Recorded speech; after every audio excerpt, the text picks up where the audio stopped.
She accidentally sent an anonymous letter to the Lycan king. Come inside. And now he's at It's her not door safe out at here in the 3 dark. a.m. The night was thick with fog, curling around the cobblestone streets of Eldrith like a living creature. Lanterns flickered in the chill, casting golden shadows that danced along the walls of the quiet town.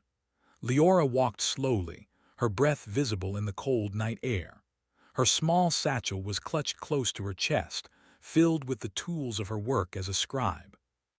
Though her life seemed ordinary to anyone watching, Leora carried a secret, a fascination she dared not speak aloud. From the edge of the town, beyond the iron gates and the twisted oak trees, the forest of Eldrith loomed dark and endless. Legends whispered of a king who ruled there, a Lycan king, fierce and powerful, his eyes like molten amber in the moonlight. No villager dared approach him, for fear of his wrath, yet Leora often found herself drawn to the thought of him. She imagined what it would be like to know the man behind the legends, to glimpse the soul of the creature that haunted the forests and the dreams of those who lived nearby.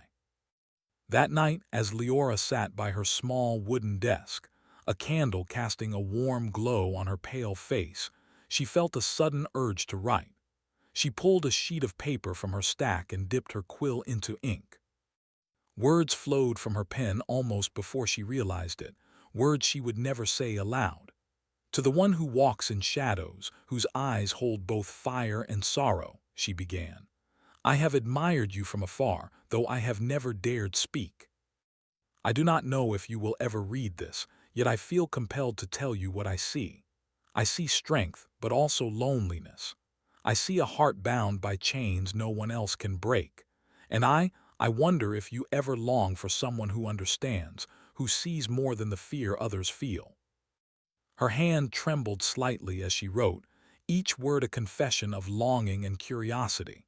She paused, considering if she should continue, before adding more about her own life, her fears, her hopes, the quiet ache of being invisible in a world that did not notice her. When she finally finished, she read the letter over once, feeling her cheeks flush. It was honest, too honest, and she knew it could change everything if it ever reached its intended audience, but she never meant to send it.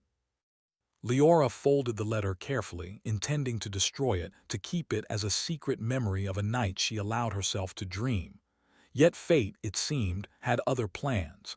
As she turned to place the letter in the fire, a sudden knock came at her door. Leora froze. At this hour, who could it be? The knock came again, insistent, echoing through the empty street outside. Her heart raced as she approached, each step trembling with a mix of fear and curiosity. She peeked through the keyhole and gasped. Standing there, framed by the fog and the pale light of the lantern, was a figure she could scarcely believe. He was tall, far taller than any man she had ever seen, with broad shoulders and a presence that seemed to command the very air around him. His eyes glowed faintly amber, reflecting the moonlight, and his gaze pierced straight through her. Kale, the Lycan king. She stumbled back, her hand clutched to her chest, breath catching. He had come, and he had come for her. "You wrote this," he said softly, though his voice carried the weight of command. "I know it is yours." Leora opened her mouth to deny it, but the words failed. Her heart pounded so loudly she feared he could hear it. How could he know? How could anyone know she had dared to write to him, a man feared by all? Kale stepped closer, his shadow stretching long across the wooden floor. Despite the danger in his presence, Leora felt a strange pull toward him, an almost magnetic force she could not resist. There was power in him, yes, but also an undeniable loneliness, a sorrow that mirrored something deep inside her. "You must understand," he continued, his tone shifting from commanding to curious, "that most who live near my forest would tremble at my name. Few have the courage to speak to me, even in secrecy. Yet you dared to write. Why?" Leora's voice was barely a whisper. I wanted to understand. I wanted to know if you were more than the stories." Kale studied her, eyes narrowing slightly.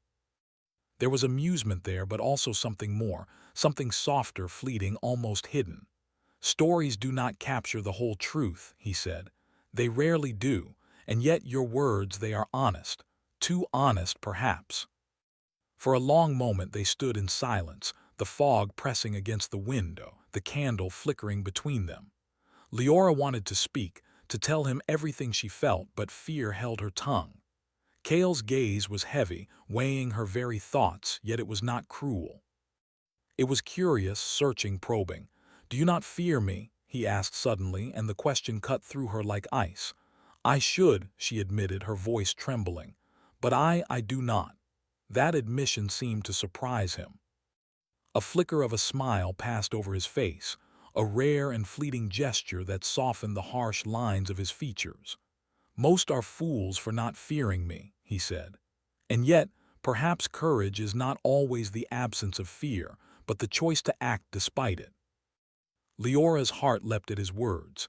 He saw her, truly saw her, not just as a human in a quiet town, but as someone capable of thought, feeling, and bravery. The thought thrilled her and terrified her at the same time. Cale's expression darkened slightly. "I cannot ignore your letter," he said. "I am curious, yes, but more than that, I will not allow words written in the safety of shadows to remain unspoken." Leora's stomach tightened. "You mean you will stay?" He did not answer immediately. Instead, he walked closer, the floor creaking under his weight.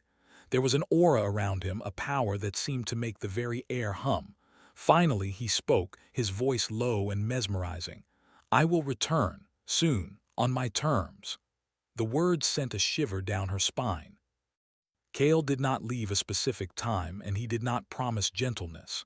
Yet in that moment, Leora knew her quiet life, her ordinary existence had been changed forever. When the door finally closed behind him, Leora sank to the floor, her hands pressed to her chest. Her heart was racing so fast it felt as though it might burst. She could still feel the weight of his gaze, the echo of his voice, and the strange warmth that lingered in the room long after he had gone. She thought of the letter, still folded neatly on her desk, and realized that what she had intended as a fleeting confession had set a series of events into motion. Events she could not yet imagine, events that would draw her into the heart of a world filled with darkness, power, and mystery. Outside, the fog swirled, and the forest of Eldrith seemed to lean closer to the town, as if it too was aware that something had begun. Leora's mind raced with questions. Why had Cale come for her? What did he truly want? And most unsettling of all, why did the thought of his presence make her feel both terrified and strangely alive? She could not sleep that night. Every shadow in the candlelight seemed to move, every creak in the wooden floor seemed a warning. Yet beneath the fear was a thread of excitement, a spark she could not ignore. She had glimpsed a world beyond her quiet life, and a figure so powerful, so enigmatic, that he could not simply be ignored. As the first light of dawn began to pierce the fog, Leora rose from the floor, brushing the hair from her face. She walked to the window and gazed toward the forest, where the trees stood like silent sentinels. Somewhere within, Cale watched, waiting, patient, powerful. Her heart ached with anticipation, her mind spinning with the possibilities of what was to come. She had sent a letter in curiosity and longing, and now the Lycan king himself was aware of her existence. That single, reckless act had opened a door to a world she had never known, a world of shadows and strength, of longing and danger, of secrets waiting to be revealed. And somewhere in the quiet, the forest seemed to whisper back, as if acknowledging her fate. Cale would return, and nothing would ever be the same. Leora pressed her hand to the window, feeling a shiver run through her. She did not know when he would come, or what he would demand of her, or if she was ready for what was about to unfold.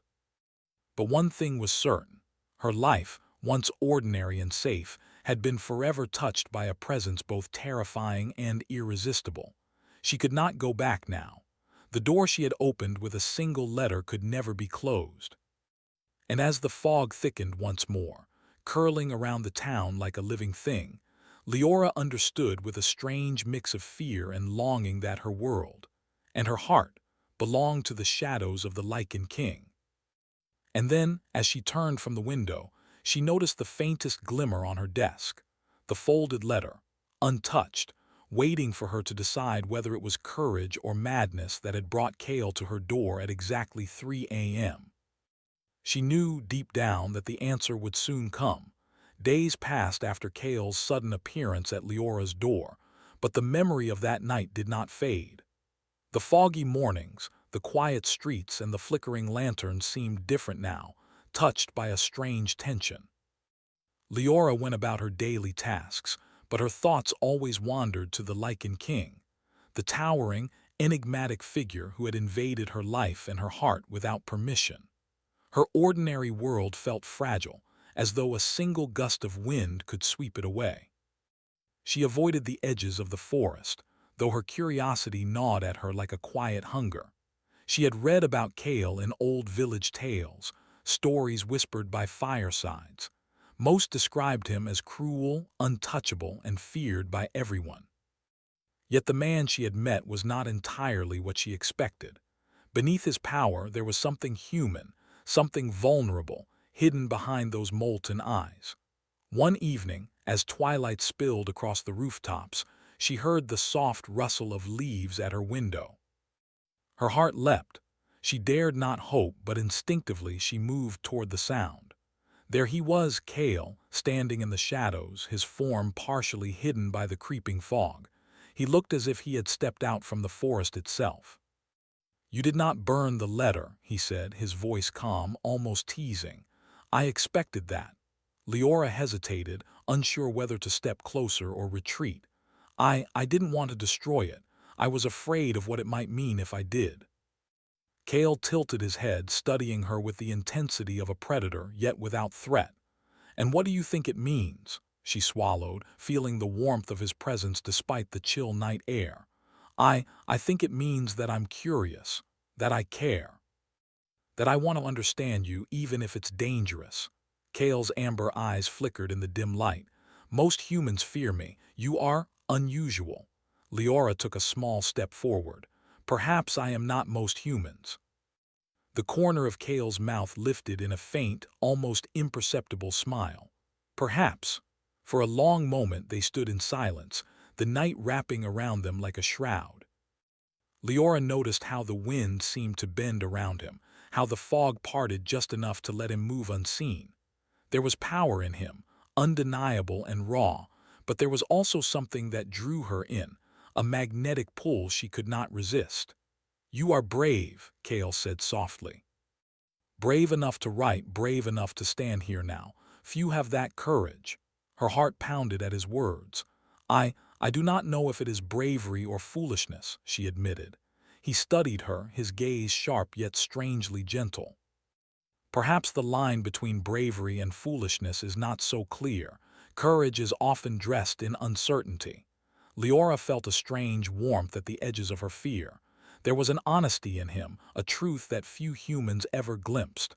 "And you," she whispered, "are you ever afraid?" Kale's eyes darkened, a shadow passing over his face. "I have feared many things in my life," he said quietly. "But I have learned that fear is not weakness. It is the reminder that we are alive, that we care, that we can be hurt, that, sometimes, it is necessary." Her chest tightened. She had never thought of fear in that way before, and for the first time she realized that the man behind the Lycan King's terrifying legend carried burdens as heavy as her own. He was not invincible. He was not just a story. He was a living, breathing soul, and she had glimpsed it. From that night onward, Kale began visiting her under the cover of darkness. Sometimes he came to her window, silent as the forest itself, and sometimes he appeared in her garden, his presence leaving the night air thick and heavy with unspoken words. Each visit was a delicate dance, a push and pull of tension, curiosity, and something deeper, something neither of them dared name aloud. They spoke in whispers and riddles, sharing fragments of their lives, their fears, and their longings. Kale revealed pieces of the curse that bound him to the forest, the endless solitude of a king feared, and respected by all yet loved by none. Leora confessed her own quiet longing for a life beyond the boundaries of her small town, for a love that dared to see her as she truly was. Yet, despite their growing closeness, a shadow hung over them. Rumors spread in the village of a rival clan plotting against Kale, seeking to overthrow his reign and seize the forest for themselves. Every sound in the night made Leora's pulse quicken. Every shadow seemed to hold danger. And Kale, while powerful beyond measure, carried a weight of responsibility that terrified her. One evening, Kale took her to the edge of the forest. The moon hung low, silver and luminous, casting long shadows among the trees. Leora's breath caught in her throat as she gazed at the endless darkness, alive with rustling leaves and distant sounds of unknown creatures. "This is where I belong," Kale said, his voice almost lost in the wind. "The forest, the shadows, the night. It is my kingdom, but it is also my prison." She looked up at him, noticing the subtle sadness in his eyes, a hint of vulnerability beneath his commanding presence. "And yet you come to me," she said softly, "even though you could stay in your kingdom alone." Kale's gaze softened almost imperceptibly. "You make me wonder if there is more than solitude," he admitted. "If there is a life beyond the forest, beyond fear, beyond the chains that bind me." Her heart ached at the honesty in his words. She reached out almost instinctively and touched his hand. The contact was brief, but it sent a shiver through both of them, a silent acknowledgement that the connection between them was growing, dangerous, and irresistible. Suddenly, the night shifted. The wind howled, carrying an unfamiliar scent that made Kale stiffen. Leora followed his gaze and saw movement among the trees, figures cloaked in darkness, their presence menacing and deliberate. "They have come," Kale said, his voice low, tense. "The rival clan.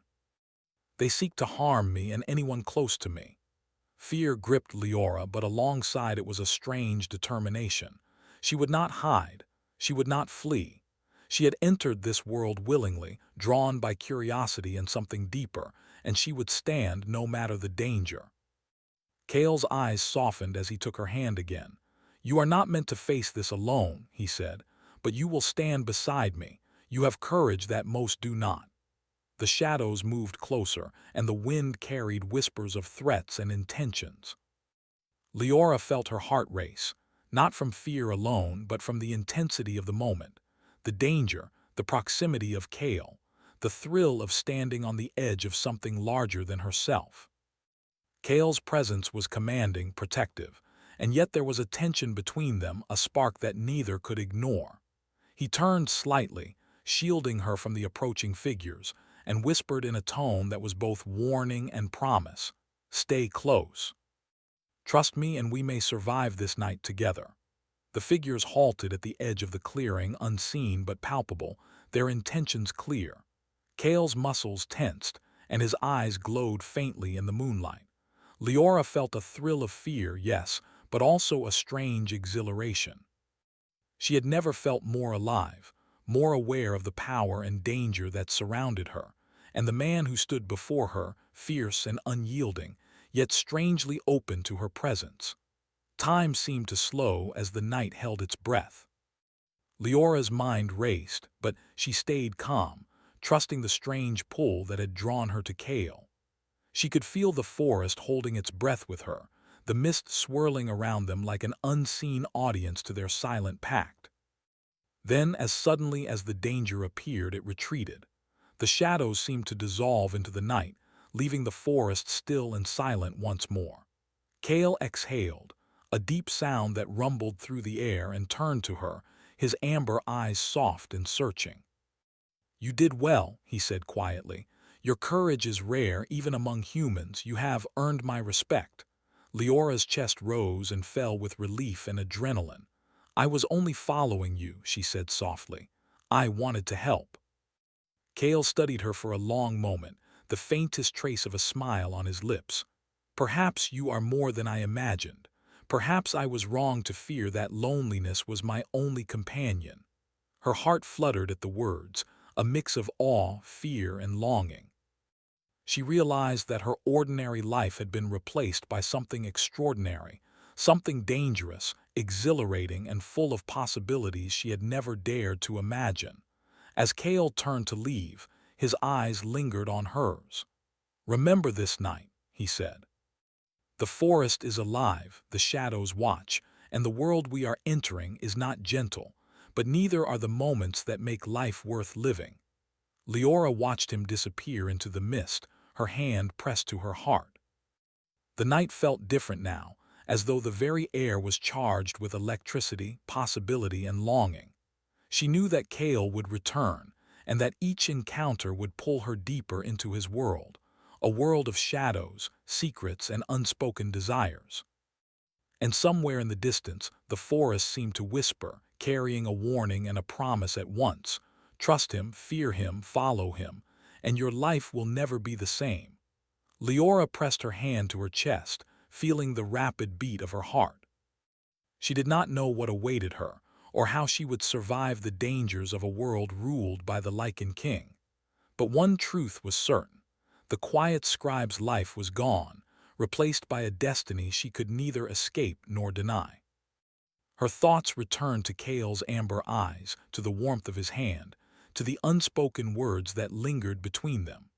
The letter that had begun it all rested on her desk, a reminder that curiosity, courage, and a single choice could alter the course of a life forever. She knew now more than ever that Cale's presence was no accident, and that the night would soon demand more from her than she had ever given before. The forest of Eldrith had never felt so alive, or so dangerous. Shadows moved between the trees like silent sentinels, and the wind whispered secrets to anyone who would listen. Leora walked carefully along the forest path, her heart racing not from fear alone, but from the anticipation of seeing Cale again. After their last encounter, she could not stop thinking about him, about the power and the mystery he carried like a second skin.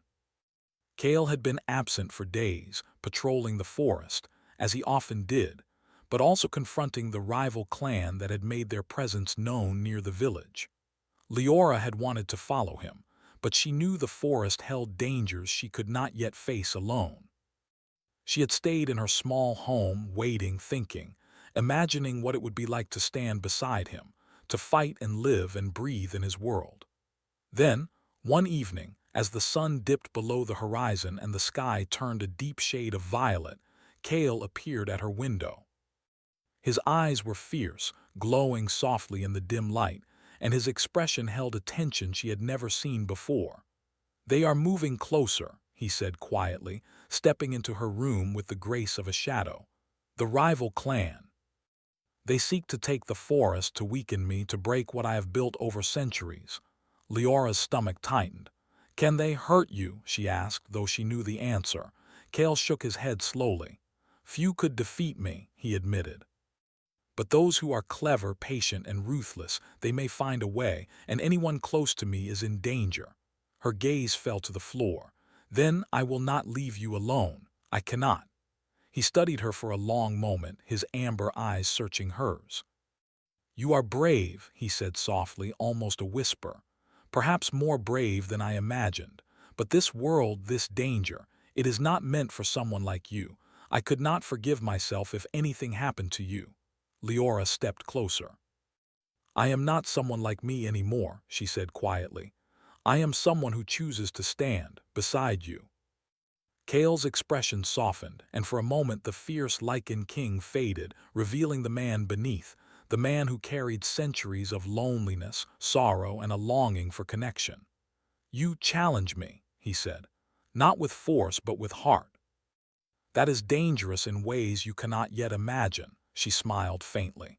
"I will take the danger if it means being near you." The moment lingered, heavy with unspoken emotion. Leora felt her heart beat faster, a strange mixture of fear, longing, and admiration coursing through her. She had never imagined a connection like this, yet it had grown naturally, quietly, like a vine wrapping around her very soul. Cale reached out, brushing a strand of hair from her face. His fingers were warm, and for a fleeting instant she felt the full weight of his power, his presence, and his vulnerability all at once. "You are reckless," he said softly, "but perhaps I am drawn to that." Their conversation was interrupted by a sudden noise outside, a rustling, sharp and deliberate, cutting through the stillness of the night. Cale's ears twitched slightly and his body tensed like a coiled spring. "They have found us," he said quietly. "They are bold, but I will not let them harm you." Leora's heart raced. She wanted to hide, to run, to cower, but she could not. She had chosen to be here, and she would face whatever came at his side. Cale's eyes softened as he took her hand. "Stay close," he said. "Trust me." The rival clan emerged from the shadows, their figures cloaked in darkness, eyes glinting with malice. Leora could feel their intent, sharp and cold, aimed at both Cale and her.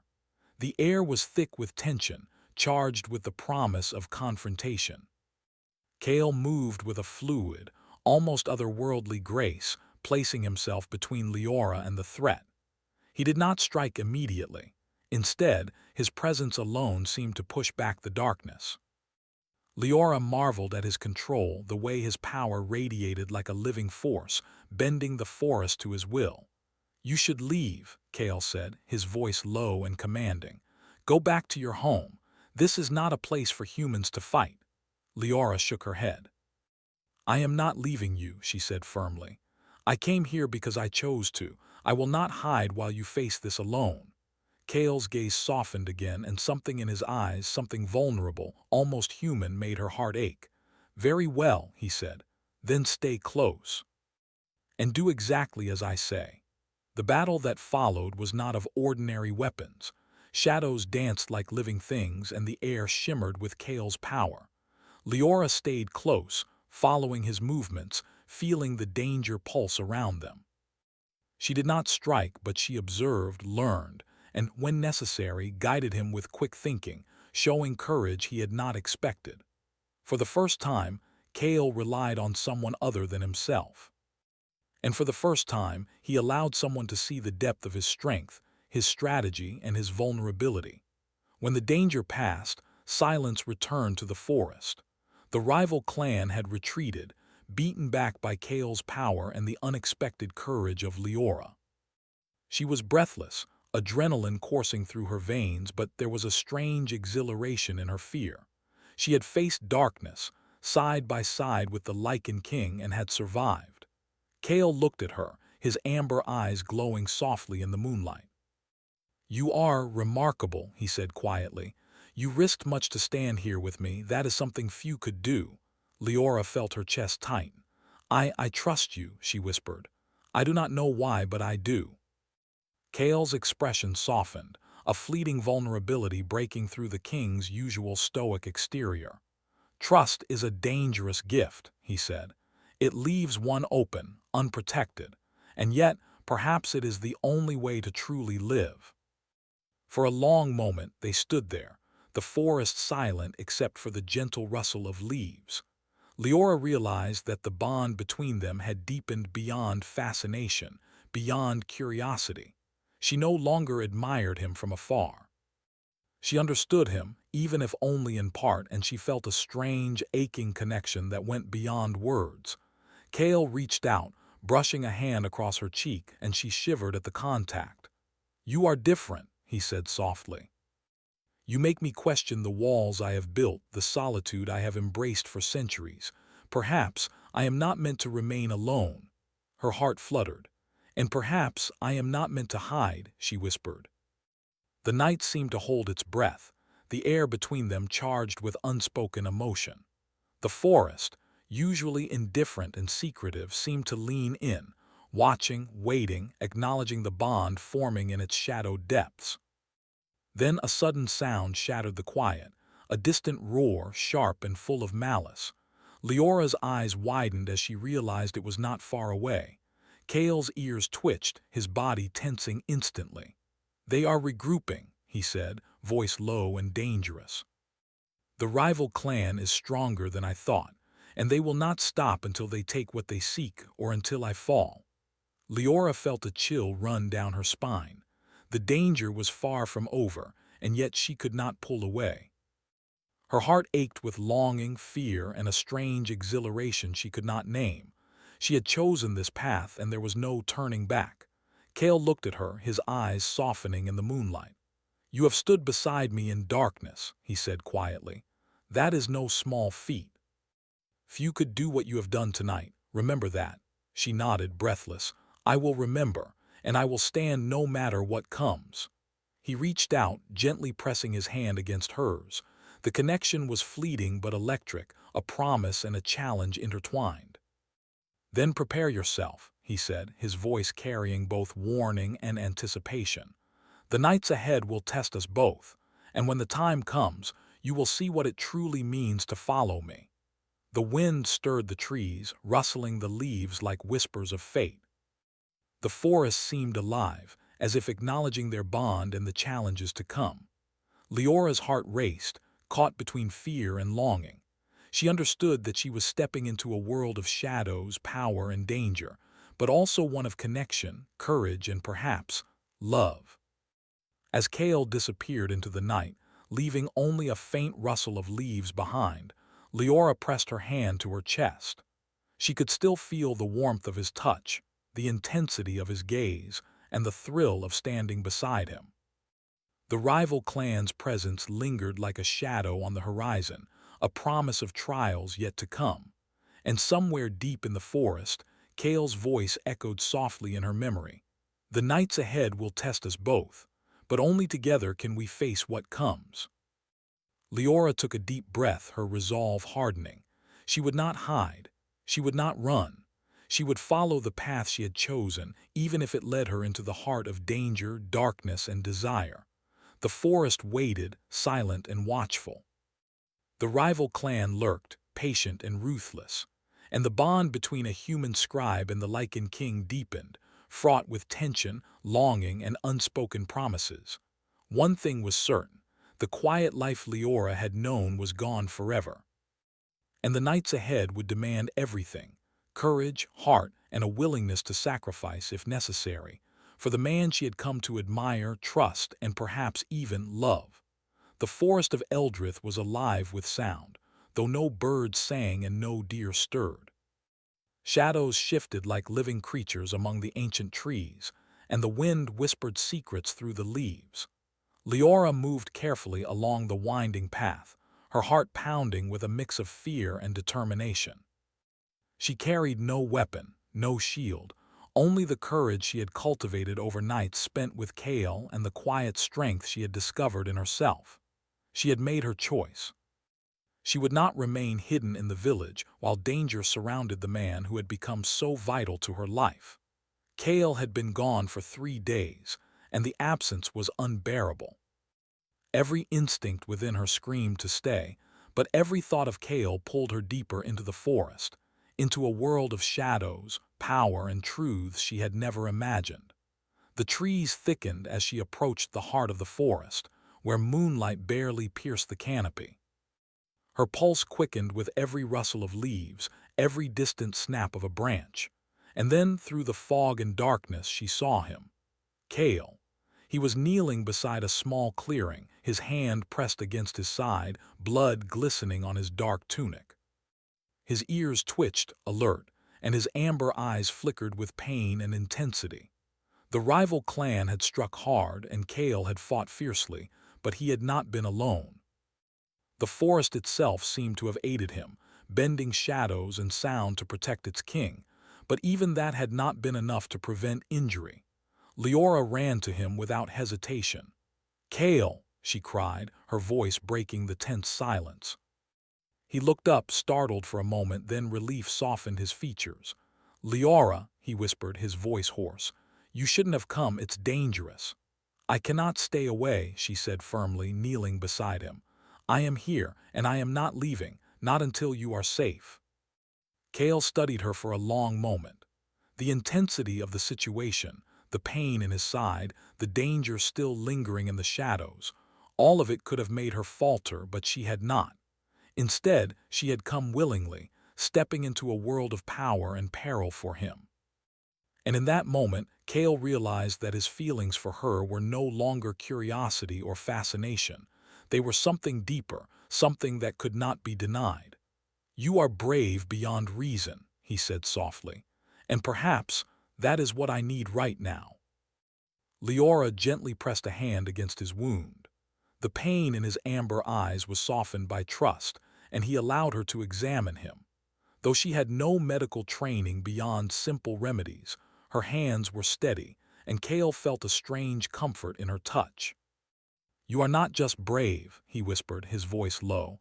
"You are extraordinary, to care so deeply, to risk so much. It is rare, even for those I have known for centuries." Her chest tightened at his words.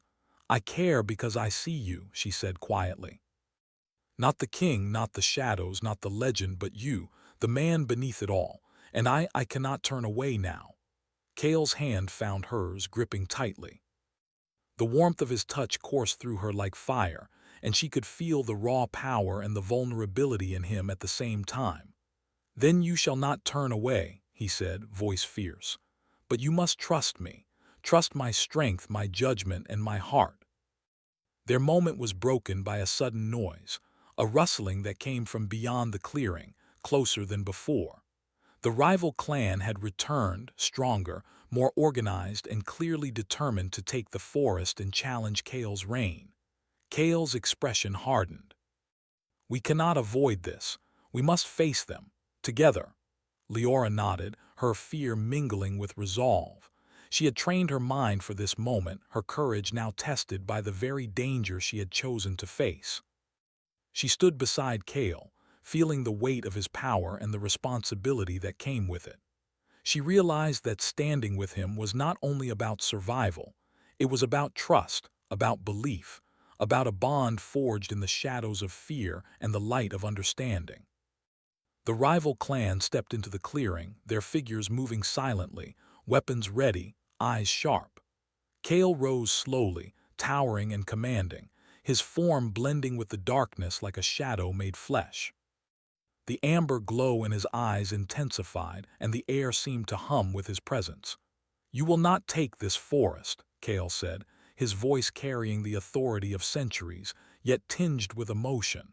"And you will not harm what I cherish." The leader of the rival clan stepped forward, a tall figure cloaked in dark fabric. "We will take what is ours, Lycan King," he said. "The forest belongs to no one, not even you." Kale's muscles tensed, his fangs visible only briefly, a warning unspoken yet clear. "It belongs to those who protect it," he said, "and I am its guardian." The battle began, swift and precise, a dance of shadows and movement. Kale moved like the forest itself, striking with strength and speed that defied human perception.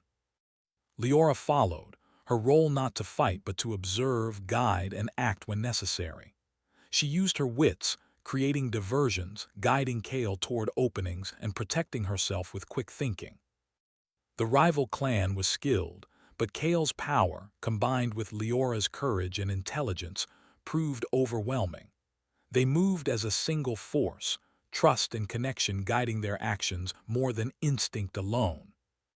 For the first time, Kale allowed someone to truly share his burden, to stand beside him as more than a follower, but as an equal in bravery and heart. As the last of the rival clan fell back into the shadows, defeated, Kale lowered his gaze to Leora. His chest heaved with exertion, but his amber eyes were full of admiration and something deeper, gratitude, vulnerability, and perhaps love. "You fought well," he said quietly. "Far better than I expected. You were brave, clever, and unwavering. You have proven yourself beyond doubt." Leora smiled faintly, her chest rising and falling with relief. "I followed you," she said. "I could not leave you alone. I trust you, Kale." Kale's gaze softened, the kingly authority giving way to the man beneath, the man who had been bound by solitude for centuries. "And I trust you," he whispered, "more than I have trusted anyone in lifetimes." He reached out, brushing a strand of hair from her face, and she felt the full weight of his presence, his power, and his heart all at once. "You have changed me," he admitted.